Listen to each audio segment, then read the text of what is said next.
Bonjour à tous, aujourd'hui je vais vous montrer comment on intègre les données issues de son GPS Garmin sur la vidéo de sa sortie que vous avez enregistrée avec votre caméra. Donc pour cela, vous allez avoir besoin du logiciel qui est fourni par Garmin qui s'appelle Virb, qui est normalement dédié au montage que vous réalisez avec les cams Garmin, mais vous allez voir que ça ne pose aucun problème d'exploiter des vidéos, issues de votre GoPro ou de n'importe quelle autre caméra d'action. Vous allez avoir besoin également de 2 fichiers. Le premier fichier, c'est votre fichier vidéo que vous allez récupérer sur votre caméra et vous allez avoir besoin du fichier, GPX. Le fichier GPX, c'est le fichier qui contient la totalité des informations, de votre sortie, les données sur votre trace, mais aussi les données sur la vitesse, sur la cadence, sur la fréquence cardiaque. Bref, toutes les données que vous avez, enregistrées avec votre, compteur Garmin. Ça dépend bien évidemment des capteurs que vous avez sur vous et sur votre vélo.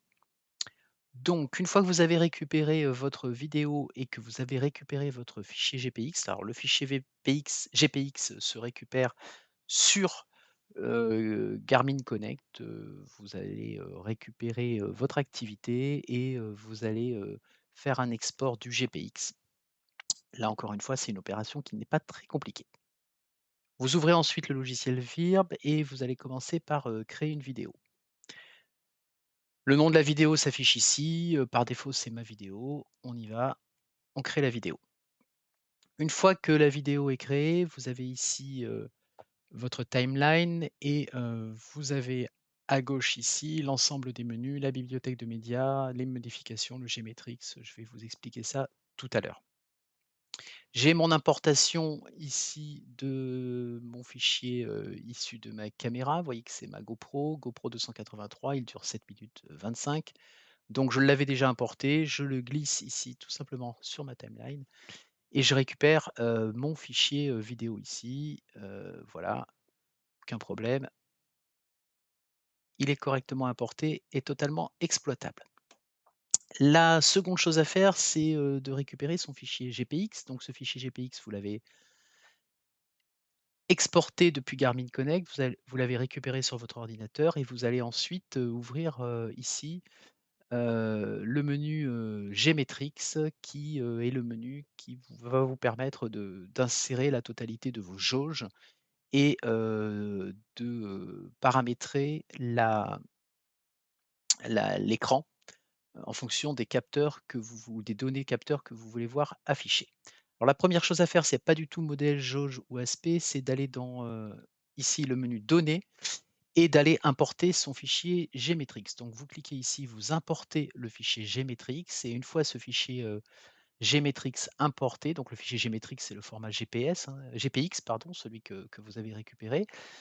Vous allez, ici avoir en dessous la totalité des informations, des données qu'il contient. Donc vous voyez qu'ici, j'ai bien évidemment, les données de position qui sont issues de mon Edge, mon compteur Garmin Edge. J'ai les données d'altitude, les données de température, mon capteur cardiaque qui, également a fonctionné pendant la sortie et donc a récupéré les données.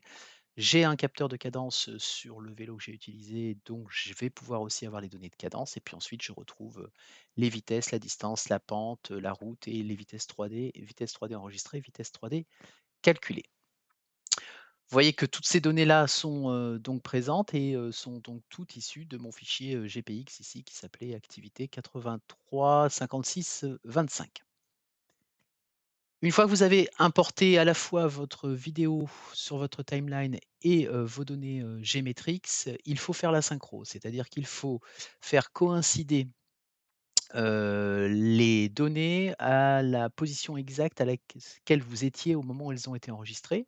Donc pour faire ça, il faut utiliser l'alignement manuel d'une position GPS avec une image spécifique de la vidéo. Donc je vais cliquer ici sur synchronisation Gmetrix et je vais voir apparaître sur mon écran, à gauche ma vidéo et à droite ma carte avec ma trace, GPS. Vous voyez ici que quand je déplace, ici le curseur, sur ma vidéo, j'ai une évolution d'une petite trace ici, GPS qui apparaît. Je vais, devoir donc, heu, faire ma synchro manuelle. Donc pour faire la synchro manuelle, c'est assez simple. Vous allez récupérer une image qui correspond à une position pour laquelle vous êtes quasi certain de ne pas vous tromper si vous la positionnez sur la carte. Donc ici, vous voyez que je suis à une intersection. Donc moi, j'utilise souvent les intersections, c'est beaucoup plus simple. Donc je suis à une intersection, je connais bien l'endroit, donc je vais aller sur ma carte et je vais positionner mon curseur exactement à l'endroit. Donc le positionner le curseur, c'est finalement le déplacer sur ma trace et le mettre exactement à l'endroit où il est. Donc ici, je dois être, un tout petit peu avant le stop, je dois être à peu près par là. Si je zoome encore pour pas trop me tromper, je suis avant l'intersection ici, donc je dois être à peu près par là. Voilà. Moi, je vous conseille, une fois que c'est fait, de revenir un petit peu, redéplacer votre vidéo et de vérifier que votre positionnement est correct, en allant rechercher, par exemple, une autre intersection. Donc je vais me mettre ici, puisque là, vous voyez que j'ai une petite route qui monte, je vais vérifier ici si mon curseur est bien au bon endroit. Vous voyez ici, je suis là, la route est là, donc je suis allez, à à 1 mètre près, je suis correctement positionné. Voilà, donc ça c'est fait, ça veut dire que là maintenant mes données, issues de mon fichier GPX sont parfaitement, alignées avec, mon image et ma vidéo et donc je clique sur terminer et à partir de ce moment-là, la synchronisation est faite. Alors vous voyez qu'ici quand je me déplace sur la vidéo, il ne se passe toujours rien, c'est normal puisque je n'ai pas encore positionné les jauges sur mon écran. Donc là, vous avez, 2 options. La première, c'est d'utiliser des modèles qui sont fournis par Garmin, qui sont tout faits et vous allez pouvoir, simplement en sélectionnant le modèle, avoir, les données qui s'affichent. Alors ça peut être intéressant, si vous avez déjà, des modèles qui correspondent à ce que vous voulez afficher. Donc vous voyez qu'ici, ce modèle-là, qui est plutôt fait pour le vélo, j'ai allure, cadence, fréquence cardiaque et tracé, donc je peux l'utiliser. Donc je vais ici sélectionner ce modèle et il va s'afficher, voilà, il va s'afficher sur mon écran. Donc ici, j'ai, ma cadence, j'ai mes pulses, j'ai mon temps au kilomètre et j'ai ma trace. Alors moi, je l'aime pas tellement celui-là parce que je le trouve un peu fade, mais vous voyez que, c'est assez simple, donc je peux en sélectionner un autre, celui-là par exemple où, j'ai un certain nombre d'informations qui s'affichent également avec ma trace. Alors attention, bien sûr, si vous utilisez, des modèles, qui, utilisent, ou qui affichent des capteurs que vous n'avez pas, vous allez avoir des choses qui sont à zéro. Donc ici, j'ai quelque chose qui est plus fait pour des motos, par exemple, et pour une vision, d'information à travers un casque. J'ai des modèles de ce type-là, des modèles un peu plus futuristes comme ça. Alors vous vérifiez, hein, vous voyez ici que en redéplaçant sur la vidéo, vous avez une évolution des données, sur votre modèle, donc ça marche parfaitement bien. Moi, je préfère, ici, mettre sur aucune et je préfère aller sur jauge puisque jauge va correspondre à un paramétrage, totalement personnalisé de votre écran. Donc pour faire ça, c'est pas très compliqué. Vous allez ici aller dans type de données et vous allez, choisir dans un premier temps, la donnée que vous voulez voir affichée sur votre écran.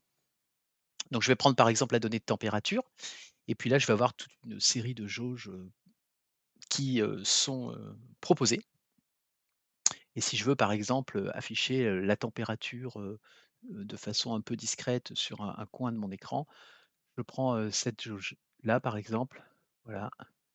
Et j'affiche ici, ma température, où je trouve qu'on voit pas c'est pas terrible en termes de vision, donc je vais changer ça et je vais mettre un truc un peu plus gros. Voilà, donc là ma température s'affiche. Alors vous voyez que la température bien sûr qui est ici, sur le modèle à 21 est passée à 11 parce que je suis sorti quand je suis sorti, il faisait pas 21 mais 11. Ensuite, je vais pouvoir choisir, un cap mon capteur, ou mes données sur la cadence. Donc, les données sur la cadence, elles sont ici. Donc je vais pouvoir mettre ma jauge, cadence et ma jauge cadence, pareil, hein, je l'affiche, un peu où je veux sur mon écran, ici. Et une fois qu'elle est affichée, vous voyez, pareil, quand je lance ma vidéo, quand je vais lancer ma vidéo, ma cadence va changer en fonction de l'information qui est remontée par le capteur. On va mettre une donnée, sur, l'allure ou peut-être sur la vitesse, c'est peut-être plus sympa. Donc une donnée de vitesse ici, on peut trouver, un capteur, j'ai bien su on va mettre ça par exemple. Ça va me permettre de vous montrer qu'il y a des capteurs, qui sont, tout faits et qui sont aussi sympathiques. Donc vous voyez qu'ici, j'ai utilisé une jauge, qui est un peu différente et qui est un peu plus complète puisqu'ici c'est une jauge où je vais avoir, à la fois la distance parcourue, à la fois la fréquence de pédalage, la pente, la vitesse qui va s'afficher ici, la direction, l'orientation, bref, beaucoup d'informations sur ce capteur. Et pareil, hein, vous voyez que là, ça fonctionne parfaitement. J'ai ma vitesse qui s'affiche et l'ensemble de mes données qui sont affichées en fonction de la jauge que j'ai choisie. Voilà, on va enlever cela puisque finalement j'ai quelque chose qui me donne quasiment toutes mes informations en une seule fois. Je peux positionner, ça, où je veux sur mon écran.